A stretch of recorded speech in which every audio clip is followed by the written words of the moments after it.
What is up, Packer fans? Happy Friday morning, 10:30 a.m. Central on a Friday morning. Feels a little bit weird, but I'm going to be going out of town in just a little bit and wanted to do something today since we're not going to be able to do the Q&A a little bit later. We've obviously got a massive weekend and week coming up with free agency. We're starting to see more re-signings, exclusive rights free agent tenders. We're starting to see some releases, of course. There's a lot going on, and I'm hoping for my sake that, maybe we don't get a DK Metcalf, Trey Hendrickson, Jaire Alexander trade this weekend, because I am going to be out. But of course, it would be still great and amazing for Green Bay if they made some of those things happen, depending on what the circumstances were. But should be a very fun next couple weeks, to say the least. Of course, I'm your host, Andy Herman. Today, you can follow me on Twitter at Andy Herman NFL. Thanks as always for being here. I have probably about 45 minutes to an hour, and we'll get to as many questions as I possibly can through the course of that time. Of course, super chats will always go to the top. So if you want to make sure you get your question in, do that. And then when we get to the end, we'll probably go a little bit more lightning round and get to as many member questions as we can as well. In order to ask questions, you do need to subscribe. So just hit that subscribe button. There's no monetary anything to it. You just hit subscribe. You're subscribed to the channel, and then you're able to ask as many questions as you would like. Let's get into it right away. Starting with Jack. Do you think there's anyone who the Packers would extend this year in anticipation of a breakout year? The Eagles do that all the time, and it's paid off for the Pack in the past with guys like Bakhtiari. I think it's probably past the time of being able to benefit from it, but you're still probably in the world where extending Zach Tom sooner rather than later still probably makes a ton of sense. So you're not necessarily going to get like some sort of major value at this point. He's already proven himself, and he's going to be one of the top offensive tackles in football when it comes to a contract status. So I do think that at some point you need to get that done. But again, not probably in the cost savings way that you're looking at. There's a lot of players that you can't sign to extensions yet, like a Tucker Kraft and those sort of things. So I think I would, I don't think I would do Rashid yet. I wouldn't do any of the wide receivers yet. Sean Ryan would be one that is a little bit interesting of like, hey, is there a way to get Sean Ryan on a value contract? If that would be something that you could do, I would certainly look into it. Like if you could get him on like a 3-year 21 extension, so it doesn't affect his pay this year, and he's going to get $7 million. Like that would seem like a bit of a bargain. You get a starting caliber guard at $7 million per year. Again, his agent probably says no to that, but if there's anything, even 3 years, 24, I would probably be all in on doing something like that. I'm trying to think of anyone else that maybe makes some sense. They're going to work on Quay and Devontae at some point. Yeah, I guess that's probably it at the moment. I think maybe Sean Ryan would be the one that would come to mind. Emmanuel Wilson would be another kind of sneaky one. Daniel Whalen could kind of be a sneaky one, some of the exclusive rights guys, but not anyone that's going to, I think, save you a ton down the road. And I think a lot of these guys that are in that situation, like Rasheed Walker, you kind of want to see how this season ends up playing out. All right, Eli, thanks so much for being here. What are the chances the Bears turn in the card for Shamar Stewart from A&M, but instead put Shamar Turner from A&M and draft the 3rd round guy with the 10th pick like the Bucs did a while ago? That would be pretty amazing. I don't remember the Bucs story or situation with that. I'd have to go back and research that, but that'd be incredible. They get the wrong Shamar from the wrong school or from the same school. I'm all in, Eli. They'd just be even more perfect with the draft being in Green Bay. And then, of course, like imagine the conspiracy theories of like, oh, it was in Green Bay and Green Bay had something to do with them turning in the wrong card for the wrong player. Like you can just absolutely immediately see what would happen in that situation. It would be chaos in all of the best ways. And I'm all for it.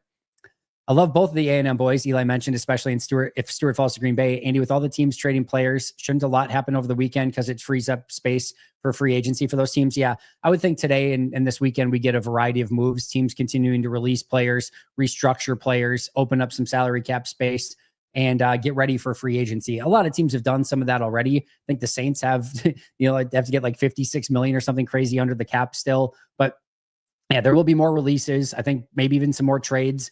And definitely some restructures as well. So it should be a very busy weekend coming up. And again, just hopefully nothing too crazy Packer related with me being out of town a little bit. Mike, happy Friday to you as well. Thanks for being here. It was great having you on the chat last night for the members chat, and I appreciate you coming again this morning. Andy, big fan of the show, and it is one of my favorite podcasts to listen to daily. Appreciate that, Parker. Who would you rather have, Chase Young at 480 or Dayo at 464? I'd probably take Dayo at 464. I'd probably, even if they were equal, I think I'd take Dayo.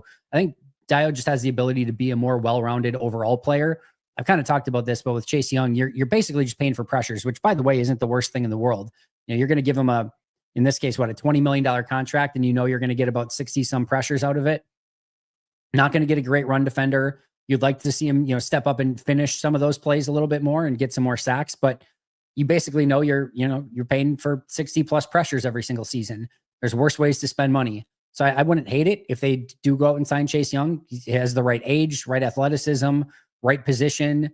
Again, big time pressure player. I think he adds something to this defense legitimately, but I would probably go, if it's specifically, even if it's $4 million a year difference here, I would go with Dayo. I think he can be that level of pass rusher. I think he can finish more of those plays, and I think he can be a better run defender as well. So I would take my chances with Dayo in that situation.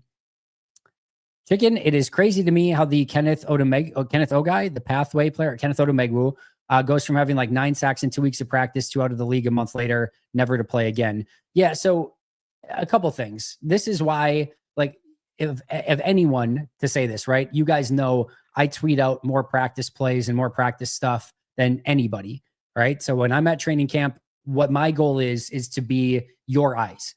You guys don't all get to be at training camp. I do. So if I see something, more often than not, I'm going to tweet it. Whether it's a high impact play or whether it's just something a little bit more, like if I see it and it's anywhat near noteworthy, I'm going to tweet it so that you guys can have my eyes out on the field. And I think some of the things that you need to remember, though, is what happens on the practice field is practice. Guys are working on different stuff. On those plays where Kenneth Odumegwu, got quote unquote sacks, there are certain situations that you set up for offense and defense. You heard Rasul Douglas tweet out yesterday that a quarterback, he didn't say who, he denied it was Kurt Benkert, for whatever that's worth. He said a quarterback, after they were released from Green Bay, went out and took the practice tape and posted it on social media, showing his highlight plays. But what he didn't say was that on those plays, the defense was supposed to allow the offense to basically get open and run their stuff. So it was basically, jog through for the defense, but full speed for the offense. And it looks like in that situation that you have, that the offense looks great. Well, of course, but the defense isn't going full effort in that situation. So that's what Rasul Douglas tweeted out.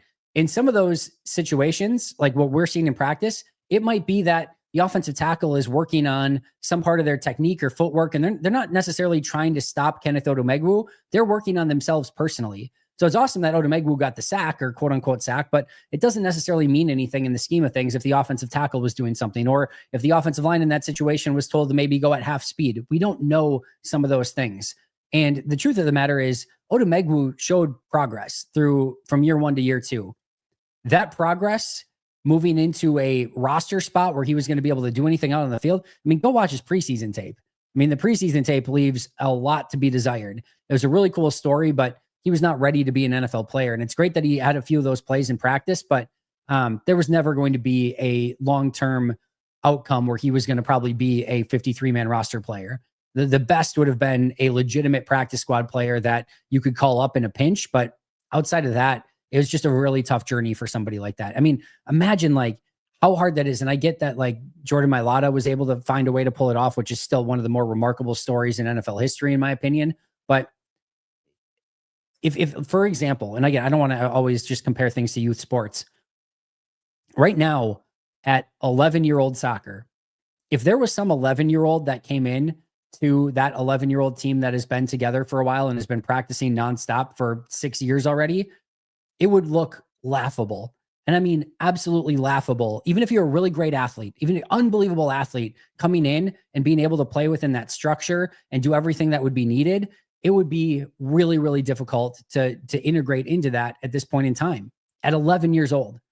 Can you imagine with a bunch of the best athletes in the world, who most of which have been playing football since youth, peewee football, 5, 6 years old, and now somebody that has not played football at all is going to come from overseas and join an NFL locker room, having never played football before? I mean, the odds that that player would be able to come in, and again, that's an amazing story of Jordan Mailata, but trying to pick up the NFL game, football at its absolute peak, highest level, at an unbelievable level of not only athleticism, but technique and understanding and instincts that takes place to go out and play like that, to have never played football before and just come in and do it is like, you're just so far behind the 8 ball. I can't even imagine. So really cool story, but there was probably never going to be an outcome other than exactly what ended up happening with Kenneth Odumegwu, but very cool story nonetheless.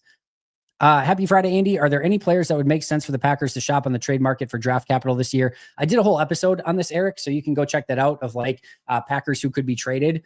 Romeo Doubs could be one. You could look at Malik Willis if the price was right. I don't think the price is going to be right, so I don't think that ends up making sense. Who are the other ones that I had on that list? Obviously, Jaire Alexander is going to be on that list. Let's see. Here we go. All right, so I had Jaire Alexander, Romeo Doubs, not Dontavian Wicks in the fact of like trying to trade him out, but like if you would get the right player in return, I could see a world in which like, I don't know if it's again DK Metcalf, but if there was the right trade, I could see like if the Seahawks called and said like, hey, how about a 5th round pick in Dontavian Wicks for DK Metcalf? Like you can't say no to that, right? So not somebody they're shopping, but you would listen to. Kingsley Nigbari is kind of a sneaky one. LVN you would probably include in a trade. Like if you could get Trey Hendrickson and, you know, LVN was a piece of that, you could probably do that. Maybe Chris Brooks or Emmanuel Wilson when you got to the end of training camp. And if you had a surplus of running backs and couldn't keep all of them, you could maybe get a future 7th round pick for one of those guys. Colby Wooden is another one that I think, again, if it doesn't turn out, maybe you could get some sort of conditional pick or some sort of pick swap or something like that in return for him.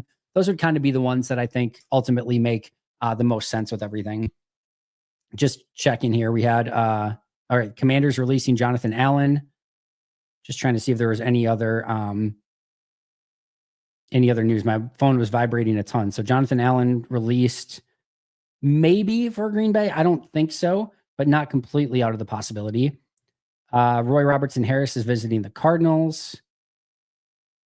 All right, I think that was the news. So I just want to make sure I didn't miss anything there as my phone was going crazy in my pocket. So yeah, I don't think there's a ton of, you know, real obvious trade candidates, but Wicks, maybe Willis, Enigbare, Jaire Alexander, those would be the ones that would maybe come to mind a little bit. And if you want to know the reasoning why and all of them, definitely go check out that episode and I go into it in a lot greater detail. All right, Richard, during Goody's press conference at the draft, you made it sound like LVN is here for the long term. That being said, could you see him being traded if Green Bay takes a big... There we go, Richard. I do think they want to keep LVN, and I think they understand. And we talked about it today in the Trey Hendrickson episode. Go look at Trey Hendrickson's first 2 years, and they look remarkably similar to LVN's first 2 years. These things take time from time to time. And if you can get somebody that turns into a Trey Hendrickson, the last thing that you want to do is trade him before they turn into that Trey Hendrickson type player, right? I think they would like to keep him. I think if like the Bengals called and if assuming you were interested in Trey Hendrickson a lot, you know, the situation I think would be maybe you're looking at a 3rd round pick in LVN and maybe you could do something like that. But, you know, I think in an ideal world, they would like to hang on to LVN. And the other thing too, is you do not want to, I don't think you want to sell low. You spent a 1st round pick. You used it even a trade up to get to what, pick 12 in the Rodgers trade to pick him. And then 2 years later, you're going to trade him for probably what's like 5th or 4th round value at best. I think you're probably better just hanging on to him. So I would not expect LVN to go anywhere. But if like you were trying to get Trey Hendrickson and the Bengals are like, well, we want LVN in the trade, I don't think it's necessarily going to stop you either. Getting excited at the thought of Trey Hendrickson. As always, I will just stress, pump the brakes. Don't get too excited. Never expect any of these things, right? There's a lot of really fun players out there. The odds that any one of them end up in Green Bay, one of them will, but the odds that anyone like Trey Hendrickson's odds or Devontae Adams or Metcalf or any of these guys are very low. There's 32 teams that are competing for services for these guys, and Green Bay is cautiously aggressive. I don't know if that's a real thing, but like they are aggressive when it's right. And I think Xavier McKinney and Josh Jacobs are great examples of that last year where they got the right value and they were aggressive, but they didn't completely break the bank and overspend either. They're looking for values, which is what a good GM should do. If they can get good values on any of these players, they'll look at it. Trey Hendrickson's in that category. Awesome. If, you know, DK Metcalf's in that category, awesome, but they're not going to do anything completely stupid either. I think they're going to at least be somewhat cautious when kind of going through this stuff. Who do you think the Packers overpay for in free agency? I think you could make an argument that anyone they end up signing this year could end up being an overpay. But yeah, I mean, any top tier player that they're going to get is probably going to be some level of overpay, whether it's a DK Metcalf or a Trey Hendrickson via a trade, and especially giving up capital as well. You know, if they go, I think Dayo Odeyingbo, right, is going to be somebody that if he gets 16 to 20 mil per year, I think based on his production so far, that's probably an overpay. I'll probably go with him. I think there's a really good chance he ends up in Green Bay. I think they probably will overpay a little bit, and then it just, can he pay that off? I think he could. I think there's so much freaking talent there.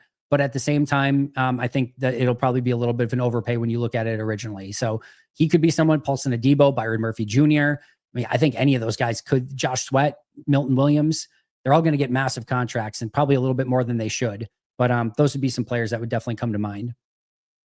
What would you say is a good trade package for Trey Hendrickson? I'd say LVN in a 4th for Hendrickson in a 7th. I think it's going to take more than that. I would think, I mean, even a 2nd in LVN to me would be pretty fair. A 3rd in LVN would be more than fair. So yeah, anything in that range, I would be totally fine with. If Cincinnati called right now and said a 3rd in LVN for Hendrickson, I would sprint to get that in. Then you're going to have to be creative with the contract, but you trade away Jaire and you get some money back from that. And I think you can figure out a way to make the cap work with Hendrickson. And I think you can still go out and get one more free agent. You've only given up a 3rd in that situation. You still have your 1st and 2nd. I'm going to say this right now. This might sound absurd, and there's 0.0% chance of it happening, so it doesn't really matter what I say here. But if I'm Green Bay and I can get Hendrickson for a 3rd in LVN and I can get Metcalf for a 2nd in Dobbs, cool. I'm probably doing both of those and still having my 1st round pick. I probably take that 1st round pick, move it from 23 to 31 or 32, pick up a 3rd round pick in the process. I'm now still have a 1st, a 3rd, the rest of my draft capital. I'm out a 2nd round pick. I don't have any salary cap space left, but I went and got DK Metcalf. I went and got Trey Hendrickson. I traded away Jaire, picked up some salary cap space that way, probably like a 6th round pick. So I'm down 1 draft pick from a 2nd to a 6th. Sorry, I'm not even down a draft pick. I moved 1 draft pick in that situation from a 2nd to a 6th, obviously moved down in the 1st in that situation, but really just took 1 move down from a 2nd to a 6th, picked up Metcalf and Hendrickson, utilized my salary cap space that way. And then obviously gave up Dobbs and LVN in those situations as well, which is not nothing. But man, how much difference does that team feel? How much different, I should say. Like, you've got Trey Hendrickson, Gary, Kenny Clark, Devontae White on the defensive line. You still have your 1st round pick available if you want to spend it on a corner to make the cornerback room better, or another defensive tackle to make that group even better. You've now got DK Metcalf along with, Jaden Reed, Dontavian Wicks, Malik Heath. Eventually, maybe you get a little bit more from Christian Watson, Tucker Kraft, Luke Musgrave, Josh Jacobs, obviously Jordan at quarterback. You're going to probably spend that 3rd round pick on some offensive line depth. Maybe you bring in like a Dylan Raduns or somebody as a rotational piece there. Like, I think that is something that if I were Green Bay, I would be having conversations about. And if I could end up, with the offseason with that, I mean, sign me the hell up. Again, super unrealistic, not going to happen. But I think in like a vacuum, like I think a 2nd in Dobbs for Metcalf might get that done in a vacuum. I don't think a 3rd in LVN quite gets that done, but maybe it's a 3rd in LVN in a 4th next year, something like that. Maybe that's closer, but I think in a vacuum, that might be close to getting it done. The salary cap space needed for Metcalf and Hendrickson is extremely tight. You're going to have to be very creative, but it's not going to hurt you this year because you're going to backload those contracts. The cap's going to continue to go up. You're going to be able to do some things moving forward. You'll still be able to bring back Zach Tom. I don't know. I think you could make it work. It's very tight. It's very tough. It's not easy. It's probably not even maybe the best option with how much you'd be giving up for those 2 players, but I don't know. I kind of like the aggressiveness in that situation. I'd like to see Kentley Platty release an adjusted RAS where the incomplete tests are replaced with an average for the position. I really wish more guys would do agilities. John, I totally agree with you. Garrett, 1st plus, Hendrickson 2nd, and Ward or Metcalf 2nd plus, and Adebo.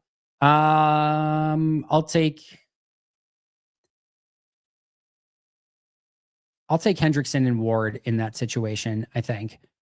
I think that might be a little bit unrealistic of getting Ward on top of Hendrickson. I know Domovsky just posted an article that he thinks Travarius Ward might be the top corner in the market from a monetary standpoint. So I think that might be a little unrealistic, but just given those options, either Hendrickson, Ward, I mean, I'm fine with on any of them, honest. A 1st plus for Garrett he's a complete game changer, game wrecker. You get a game wrecker in Hendrickson plus a good corner in Ward. You also get a wide receiver and a corner that I really like in Adebo. I mean, John, just sign me up for any of them. I will gladly take any of the 3. And if anyone wants to put any of those in any order, 1st, 2nd, 3rd, I don't have an argument with it. I'd be honestly fine with any of those results. Who's a cornerback you'd like the Packers to eye in free agency? Paulson Adebo all the way. Most people think Travis Hunter will be an every down defensive back and moonlight as a wide receiver. Do you think it's possible for him to moonlight as DB? If so, would that work? Yeah, I've seen more people lately come around to him potentially being wide receiver. I've seen that switch a little bit. I think he's super talented. I think to me, not that this isn't going to happen because Minnesota's not taking him that high, but like you look at a situation in Minnesota, right?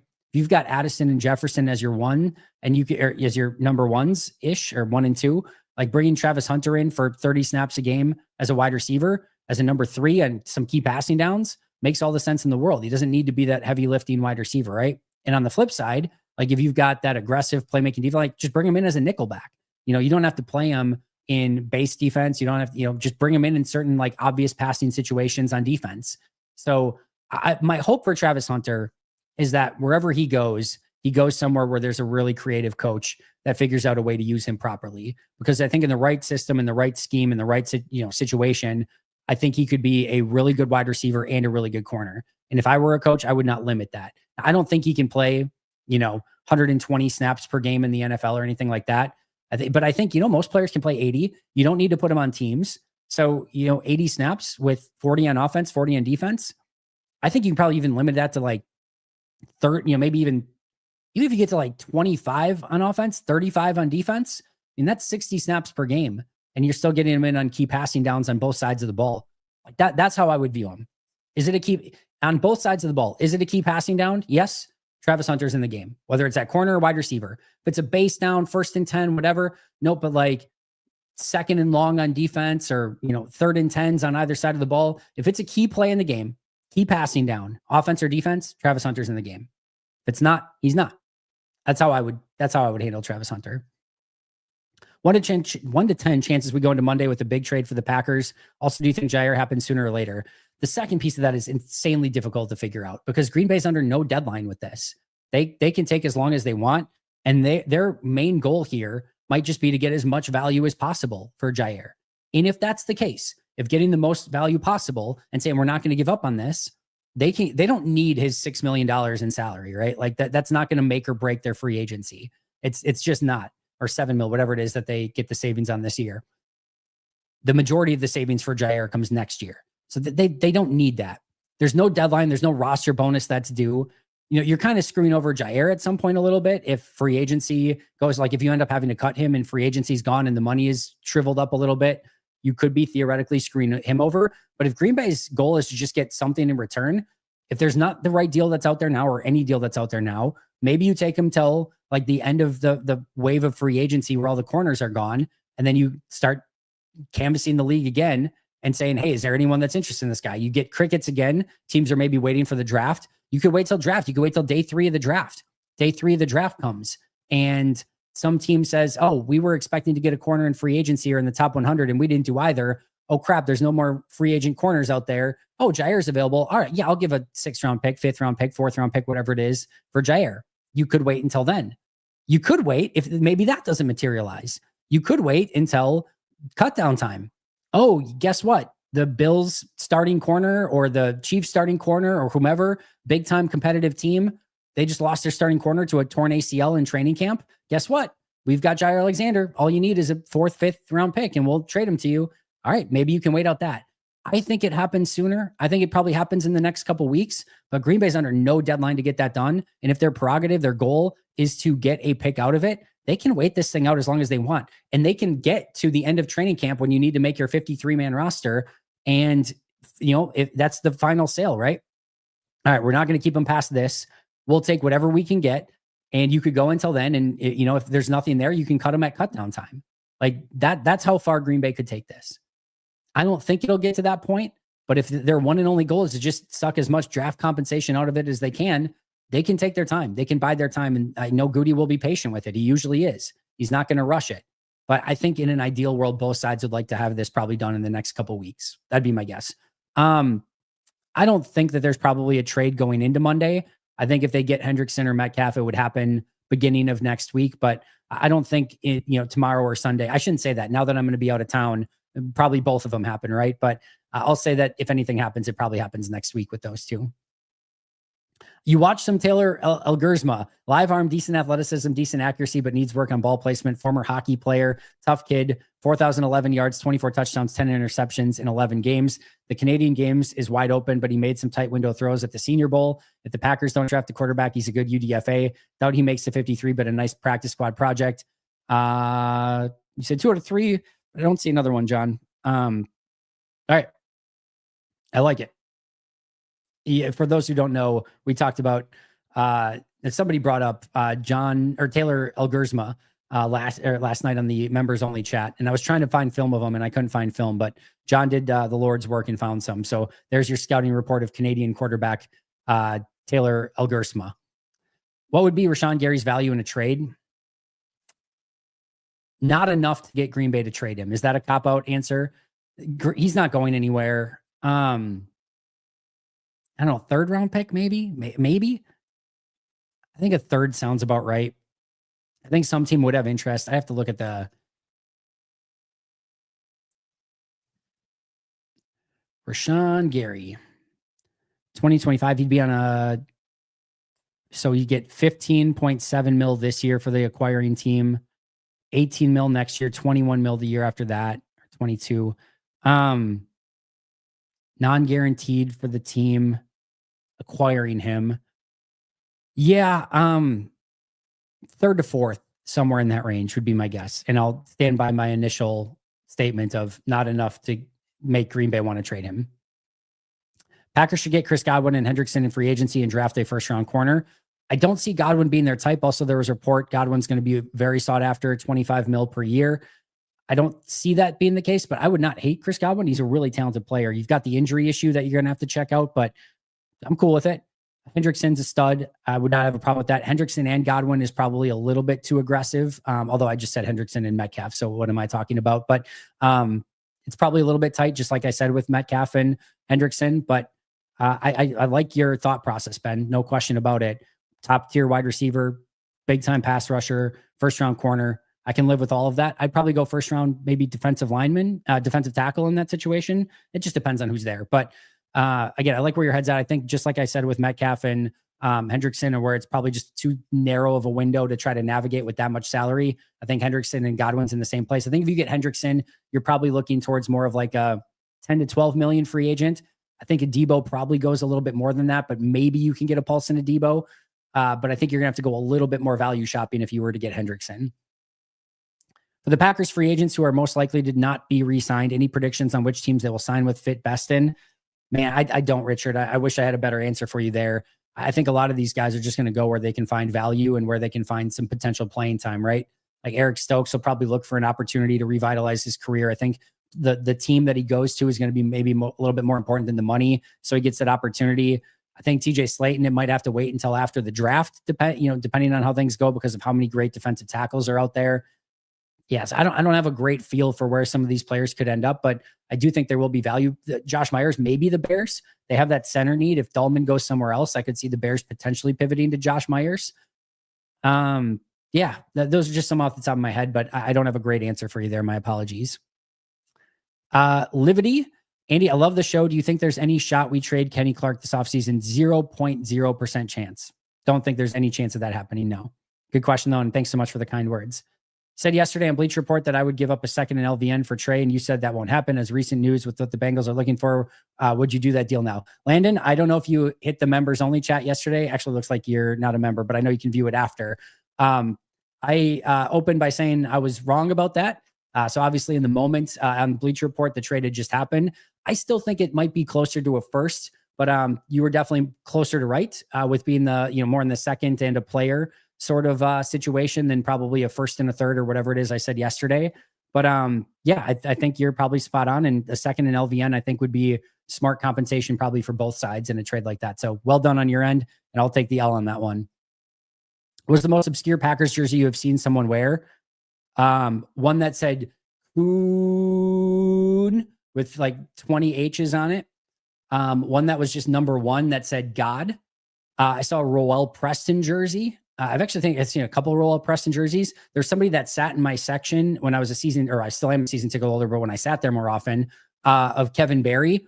And this was when Kevin Barry in the U Bacon formation was, popular.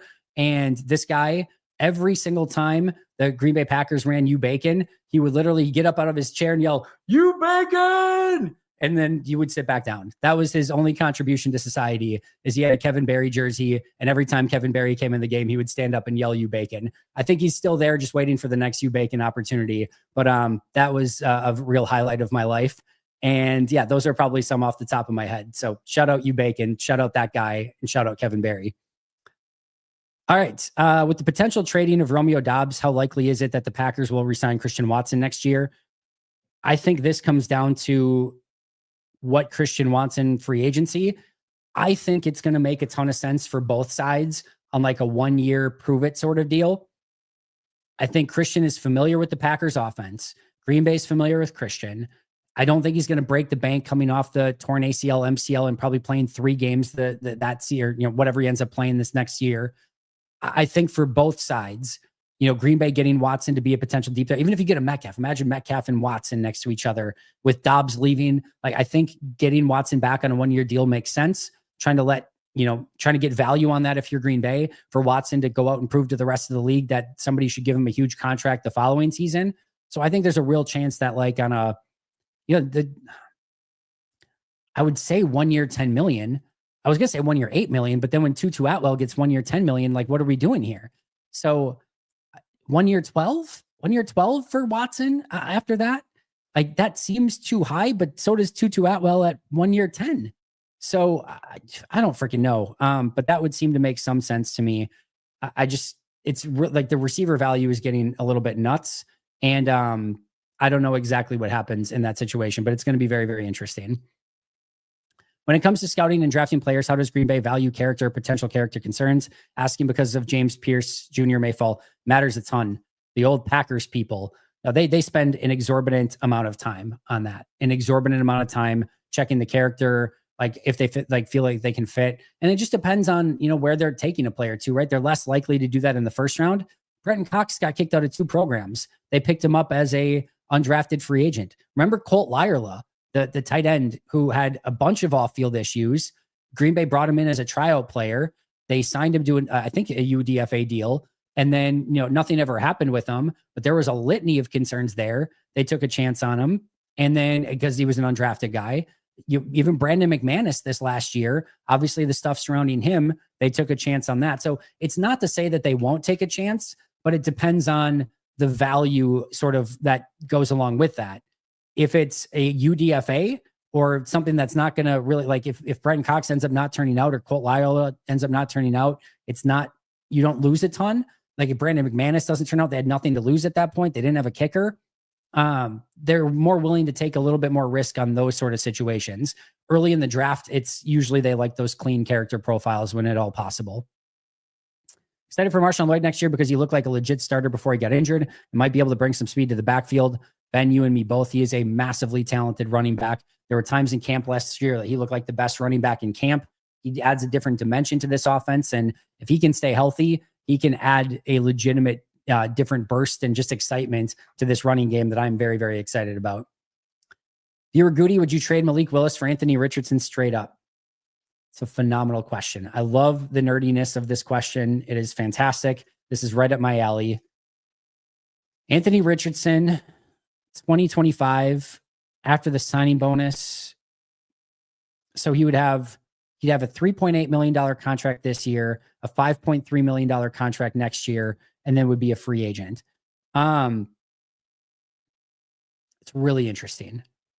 I think so. Malik Willis is going to be $2 million plus cheaper this year, and I think is the better backup for Green Bay. Like, is that absurd or crazy for me to say?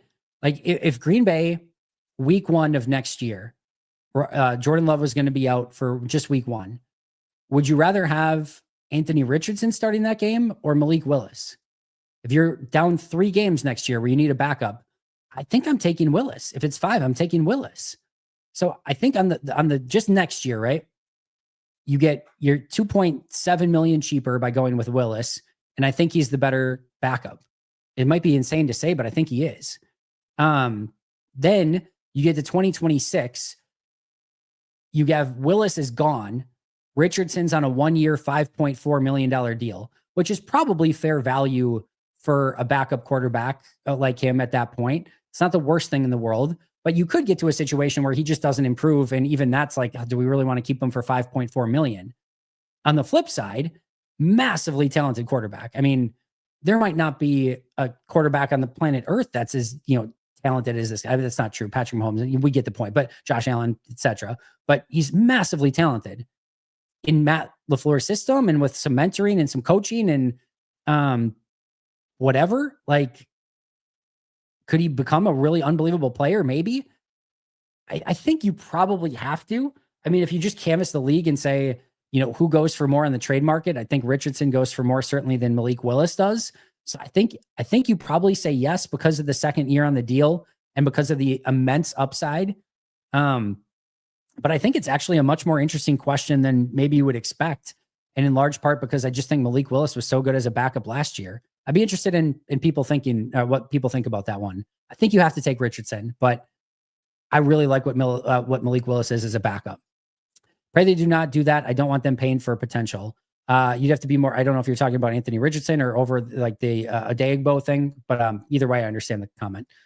One of my sneaky moves requires us partnering with the Bears. Interesting. I'm trying to think who that might be. Mike McGee. Running back, wide receiver, tight end, offensive line, defensive line, corner. I don't know. Who would that be in Chicago that you'd be interested in? I'd be curious on that.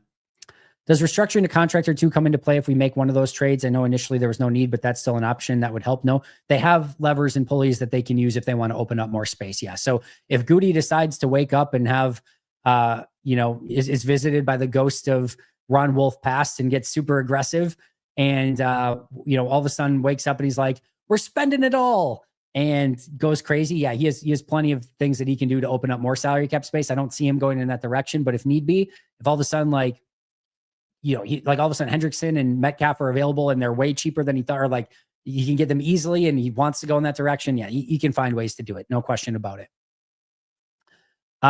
Coach Lou is a really good coach. It's a shame that Mike Brown is so incompetent at roster building. It's a lot of bad GMs, bad owners, bad coaches around the league. And, sometimes fans of those teams just have to navigate that. And Green Bay is very lucky.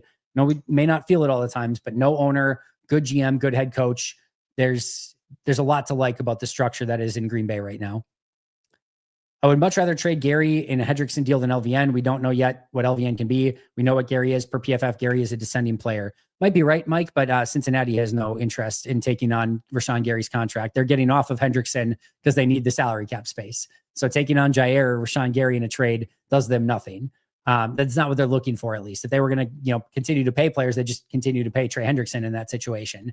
So I think that's why they would prefer LVN, is because you're getting a potential upside play in a much cheaper contract. I also would just disagree. I would much rather have Rashawn Gary than LVN. Rashawn Gary is starting to get to the point where this happens where everyone's like high on Rashawn Gary, gets the new contract, and then he doesn't live up to it. So instead of just sort of readjusting expectations a little bit and being like, oh, it's a bummer that he's not quite playing up to expectations, we all of a sudden swing in the direction of like, oh, the guy sucks. He's terrible. Get rid of him. Get off the team. He's arguably a top 3 defender, but after Xavier McKinney, maybe Edgerrin Cooper, he's the next up on the list of Green Bay defenders. He's still a really good football player, makes a really big impact. Go look at his pass rush win rate, how much he was doubled, how many times he got chipped this past year. You may not see it all the time. He is a big time impactful player for this defense still. And adding a Trey Hendrickson and allowing him to be the number 2, where all the eyes go from Gary over to Trey Hendrickson, and now Rashawn Gary gets more leeway, he would see a big uptick in production from that as well. So I would just disagree in the assessment in general, but I will also say the Bengals are going to want the cheaper contract in that situation. I don't know what you're 100% with me on from the tribe, but I appreciate you being 100% with me nonetheless. One of my sneaky moves requiring partnering with the Bears, 23 plus 55 for 39 and 41. We draft Landon Roberts and Jaden Higgins. Works if we don't sign or trade a wide receiver edge. I like the thought process there. I think, so you're going 16 spots each way. That would be a huge value win for the Bears because they move up 16 spots in the first. You move up 16 spots in the second. So you're going to need more to do that if you're Green Bay, because moving up 16 spots in the first is worth way, way, way more than moving up 16 spots in the second. So you should probably get like a maybe even like a third or fourth round pick on top of that as well. I'd have to look at the trade value chart, but you would definitely be in a deficit there just based on that alone. But I like the overall thought process of getting two in the top 41 there, right next to each other, where I think there's a lot of value in the draft. So like the idea, you should just be able to get a little bit more than that in that situation. Jason, thank you so much for the super chat. We got about 20 minutes left, guys. Maybe about 10 minutes left. I might try to head out just a tad bit early. After watching your Hendrickson video, I just feel like DK would be the smarter acquisition for us. That would give us a bigger impact. That's really interesting, Jason, because I think if you were to ask me, with doing those videos and even ask me which one I thought would be the higher impact, I would go Hendrickson. And if you asked me which one I thought, by watching it, you would think would be the bigger impact, I would say you would have thought Hendrickson as well. So I'm intrigued that of those two, with watching both, that you thought Metcalf would be the bigger impact. To me, I think it's Hendrickson. They would both have major impacts. I think they're both force multipliers. But for me, the top 5 edge rusher rather than like the top 20 wide receiver is probably the better way to go. But both of them are pretty good decisions if Green Bay decides to go in either one of them. Great pass rushers seem to play to a ripe old age. Reggie and Peppers come to mind. Khalil Mack's playing great at age 34. Like if you have the technique, which Hendrickson very much does, you can play a long time. Hendrickson's got a great blend of physicality, athleticism, and technique, and that is going to play for a long time. So we showed yesterday or on today's video, every single year he's basically gotten better by PFF's grades. Every single year. I'm not saying that's going to continue this year, but it wouldn't also surprise me. Like he continues to get better with age. Who leads the Packers in pressures and who follows? Sorry, just curious. Who led the Packers in pressures? The leader was Gary. The second was Kenny. If you're asking me this next year, I don't know, because hopefully they have a big time playmaking defensive end that they're acquiring. And I'll go with him at number 1 and Gary at number 2. What is something the Packers realistically might do this offseason that would make you say, no, you shouldn't have done that? I have the perfect answer for this. A realistic offseason for Green Bay that I would say, no, they shouldn't have done that, would be a couple mid-tier free agents, and that's it. Maybe I don't even know what a good example is. Trying to think of like the best examples of something like, I know I can actually give you 2 names right here. Maybe like a Chauncey Golston at defensive end, who kind of fits what maybe they would look for, or an Azeez Ojulari at defensive end, a Baron Browning at defensive end, and like Coleman Shelton at center, something like that. Or resign Josh Myers at center to a big deal, and maybe just go out and get, again, somebody like a Chauncey Golston or someone like that. That to me would be, I think, a realistic option for Green Bay that I would be like, that's not the way that you want to go in this situation. So just maybe playing it a little bit safer, not getting any sort of impact player, going more with a, mid-tier free agent in a couple of places, or re-signing Josh Myers. That would be, I think, realistic and just a huge wet blanket on what could be a really fun offseason. The best coaching staff for Hunter of the top teams is the Brown staff. The team is overall sad. I don't know if I agree with that. I think there's some very creative coaches like Ben Johnson, if we're being honest, at the Bears, probably find really unique ways to utilize him. I bet Aaron Glenn with the Jets too, just coming off of his stint in Detroit. I bet the Lions would utilize him in a lot of fun ways. So the Lions is the right answer. Even with Ben Johnson gone, the Lions would find a ton of ways to utilize him uniquely, right? San Francisco would find ways to utilize him uniquely. I think there's a lot of teams that will. Just hopefully he goes to one of them. Not the ones that we don't want him to go to. I don't want him in Minnesota. I don't want him in Chicago, Detroit, etc. But you get my point. I would be really scared if we signed Dayo Odeyingbo. I wouldn't be scared if I were you. I would be hopeful, and he's a really fun player that's going to be good no matter what. You might pay for great and only get good, but he's going to be good no matter what. You're like, if there's some fear that you're going to sign him and you're going to get a bad player, I would put those fears to rest. He's going to be good. Whether or not he can be a high impact, big time performer for Green Bay, when you're going to probably pay for that, that's another question. That's a fair question, but I think he can, and there should at least be hope there. I'm not saying you have to love it. I don't know that I would love it. I would at least understand it, and I'd be hopeful with it. But I think there is a little bit of risk that goes along with it.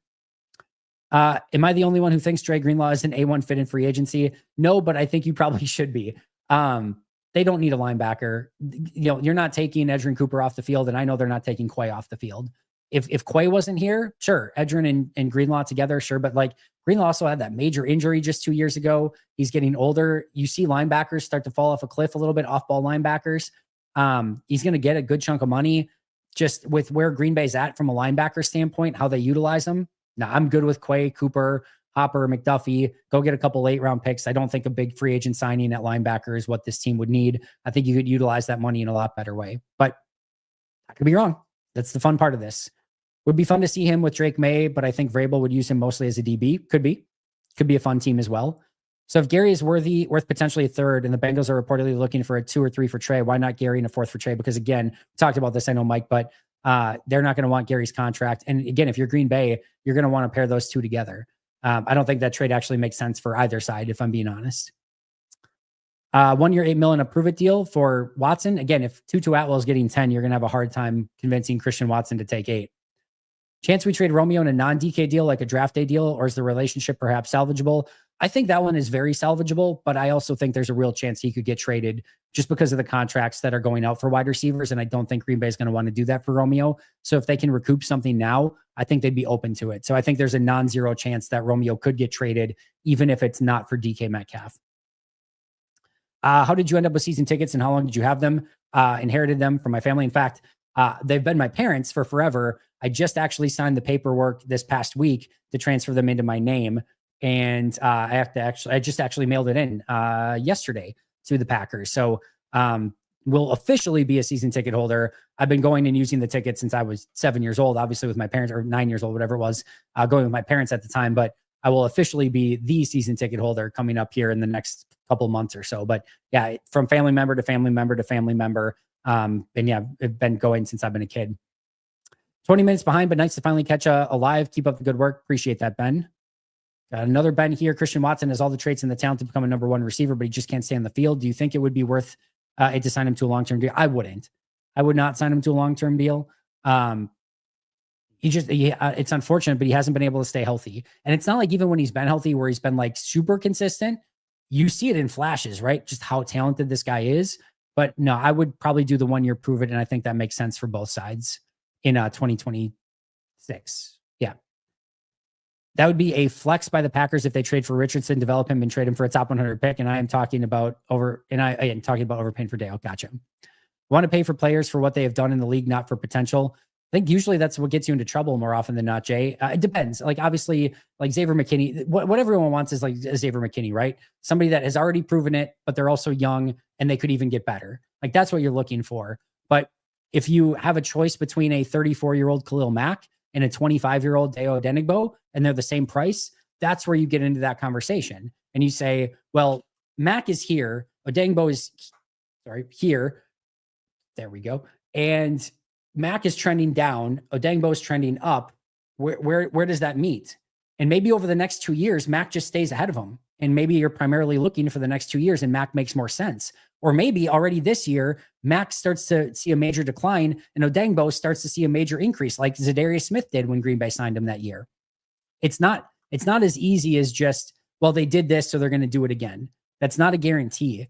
And there is a art that goes into this of saying like, what players can we find that were good somewhere, but they can be better with us? I think Paulson Adebo is an example of that. I think Odeyingbo is an example of that. I think there are ways that you can bring them in and accentuate their talents and make them better in Green Bay than maybe there were somewhere else. Not saying it's a perfect science. I'm not saying it's something that I would necessarily do, but I can see why. It just, again, throw on the tape. I promise you're going to see very quickly why Green Bay would be interested in him and what he could potentially become. All right, it's going to go lightning round through the rest of these guys. The Packers wide receiver room has so much potential. Jaden Reed showed flashes of being number 1 at the start of the season. Christian Watson makes big plays. Yeah, I think so too, but you need consistency there. Greatness is consistency. And if you don't have that consistency, it's hard to be great. So that's what this wide receiver group needs to do, is show that they can have that greatness consistently. Thumbs up, give a thumbs up. It helps the channel. Appreciate that, Greg. Do you see the Packers bring back MVS for speed with Watson out? If they get through free agency, trades, and the first 3 rounds of the draft and haven't found that speed receiver and MVS is still out there, yes, I do think that could be something that they explore, because I think they have to have that speed element in the offense. We see how much of a struggle it is when Christian Watson is out. I think they have to have somebody that can stretch the field, and even in MVS, where it's a little bit of a half-life, because again, there's that inconsistency there. It's better than nothing. You have to have it in this offense. And if you haven't found it anywhere else and he's still out there, yeah, go get him. Feel like a trade for Garrett would be very similar to the impact signing of Reggie White. I would agree, except again, for the fact that with Reggie, you didn't have to give up multiple first round picks or whatever it might end up taking, right? So that's the difference here. But I do agree the impact would be very similar. You convinced me, keep Rashawn for now. All right. Love it, Mike. And again, this is what makes this stuff fun, right? I say this from time to time. I mean it sincerely. I am not here to be right on everything. My goal is to, more often than not, give you what I see on it and show you the good and the bad and let you guys come to your own conclusions on it. I wish, quite frankly, and I'm not saying I'm perfect by any means, but I wish more news channels and sports channels would show you the facts and let you come to your own conclusion. And instead, we always get these leaning things one way or the other, or these shouting things at us. I want to have, like, my biggest thing is I just want to have fun conversation about this stuff. If you believe that trading Rashawn Gary away is the best way to go, that's cool. That's a fair opinion to have. I think there's reasons why they should not do that, which we obviously discussed, and you've maybe changed your mind a little bit, but I could be wrong. And I think that's what makes the love of football in the offseason, just so much fun. A lot of this stuff is fantasy booking and wrestling, right? We know that it's not going to happen. Is the Packers probably going to get Trey Hendrickson? No. Are they going to get Myles Garrett? No. Is it fun to think about, conjecture about, talk at the water cooler about? Hell yeah. It's like 99% of it. If you just took all that out, like, football's still fun, but man, does it leave just a hole of like what is missing, because that's the fun stuff, is to, go. And I know some of you are probably putting your Madden rosters together and taking this team and putting Myles Garrett on it to see what it would feel like. I know I used to do that when I was younger. Like, that stuff is just fun. And I think we just need a little bit more of that is fun. So when I do my ideal offseason videos or go through a prospect, again, a lot of this, I'm not saying like, hey, this is for entertainment purposes only. It's not. I'm doing this with here's legitimately what I think. These are my opinions and thoughts, and I'm giving it to you uncensored, unfiltered, and I'm going to get some stuff wrong at times. I've done it before. It's going to happen again. But I want to have fun conversation about it.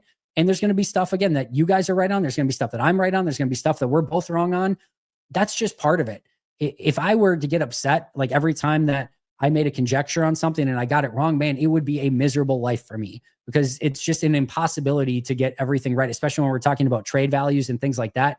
But man, if we just make this fun, is it just a fun aspect of this? It's entertaining, and hopefully we learn something along the way. And I know for me too, it's like, when I get these things wrong, I bank it and I own the losses. I own the wrongs, because that's what makes me smarter down the road, is because I've learned from those things of like, oh yeah, remember when I thought this and that didn't end up coming to fruition? What can I learn from that situation? So, but all of this should be fun, right? And I love the ideas. I love the outside of the box thinking. I think those things are really, really fun. So Mike, if you want to trade Rashawn in some sort of trade and get something in return, like, cool. I don't think they're going to do it. I don't think they should do it, but I can understand at least the vision of where you're coming from on it. So you be you, my friend. And if that's what you want to do, go for it. Go throw it in Madden, trade Rashawn Gary in a fourth for Trey Hendrickson, see if you can make it work. But I think we all know that's probably not going to happen one way or the other, but you never know. Crazier things have happened. As I said a lot lately, Luka Doncic just got traded for Anthony Davis, and one team got completely fleeced. Maybe Green Bay can fleece somebody out of a deal and make something happen on their end. If they can get an NFL version of Luka Doncic for pennies on the dollar, I am all for it. Sign me the hell up. Would the Packers entertain Jaire in a trade for the Packers? Absolutely. I go back to, there's no desire from the Bengals. If they're looking to shed salary cap space by trading Trey Hendrickson, they're not going to want to take on $17.5 million for Jaire Alexander in a trade where they are looking to shed cap and he barely plays. I don't think they're going to have any appetite for taking on Jaire. And even in that situation, again, if Jaire's value on the open market is a conditional 6th or 7th round pick, that's all he's going to count in the Trey Hendrickson trade. So, and if you were to ask the Bengals right now, would you rather have a 6th round pick or Jaire based on where they're at from a salary cap standpoint? They would probably take the 6th round pick. So I don't think that adds anything of value to the Bengals. In fact, I think they'd rather not have it. And, I just don't see that actually moving the needle. Whoa. Jaire for Hendrickson in a 4th? No, that's we're way off base. So even Jaire in a 4th is nowhere near. So again, Jaire would basically be a throw-in in this deal. So if you're doing like a 2nd and a 5th for Hendrickson, maybe it could be a 2nd in Jaire, or maybe it's a 2nd and 7th in Jaire, something like that. But Jaire is just basically a bit piece. And again, I don't think the Bengals would have any interest there. All right, got to get through these quicker, guys. Andy, amazing to see you live. Love it. Can't wait to see the draft day event you'll do. Projected Packers win-loss for this upcoming season. Random, just curious before the draft trades. I'll go 11-6. 11-6. I'm with J. Cole. I want us for once to be aggressive and get established players, elite talent, period. I'm with that as well. Is J. Cole in the chat? I wish J. Cole was in the chat. I know there is a J. Cole in the chat, but I'm sorry, J. Cole. It's not DJ Cole. Reports are saying we are still in on DK trade. Wonder if it's true after asking price Seattle wants. The Seattle's not getting a first and a third. They can ask for that all they want. It's going to be closer to a second and something, I think. And I do think Green Bay is still interested in DK. Trey Hendrickson and Jonathan Allen, Andy, or am I just wishful thinking? Is it possible? Possible. I don't think Jonathan Allen's going to be the direction that they go in. I think defensive tackle being so deep in the draft changes that calculus a little bit. Not impossible. I don't think it's impossible that Jonathan Allen could be on their radar in some capacity, but I don't think that that's the direction that they probably go in. Don't think they go 2 wide receivers, so Turtles, but again, would be a really fun offense. I will grant you that. Justine is sure, Justice, I'm assuming you mean, is sure convinced Reed can't beat single coverage. Do you agree? I mean, he's just using statistical analysis. The stats would show he has not been able to beat man coverage at all. I think he can get there very much so, but yeah, it's been a struggle for him, at least statistically. I'd have to go back and watch it on tape a little bit more to kind of break it down better, but statistically, it would show he has not been able to do it. Just honored to be able to see another Pack a Day episode. And you, brother, thank you for your nonstop coverage. Will, you're the best. Thank you so much, my friend. Appreciate you a ton. In offseason, getting Trey Hendrickson, DK Metcalf, and Travaris Ward. Yeah, we're well into the weeds now of unrealistic. One of those guys would be a really nice addition. Getting all 3 would be, probably bordering on absurd at that point. 9-8 this season. I hope it's better than that, but we'll see. Could easily be the case. All right, friends, I do need to get out of here. I cannot thank you enough for all the supports. We'll be doing a lot next week, so keep an eye out for any additional lives or breaking news. We'll go live during the day if I can, if there is any breaking news for Green Bay. And should be a very busy but fun week next week, and hopefully Green Bay is very, very active, and we have a ton to talk about. Hope you guys all have an amazing and safe weekend. We'll talk very, very soon, but until next time, and as always, go Pack Go.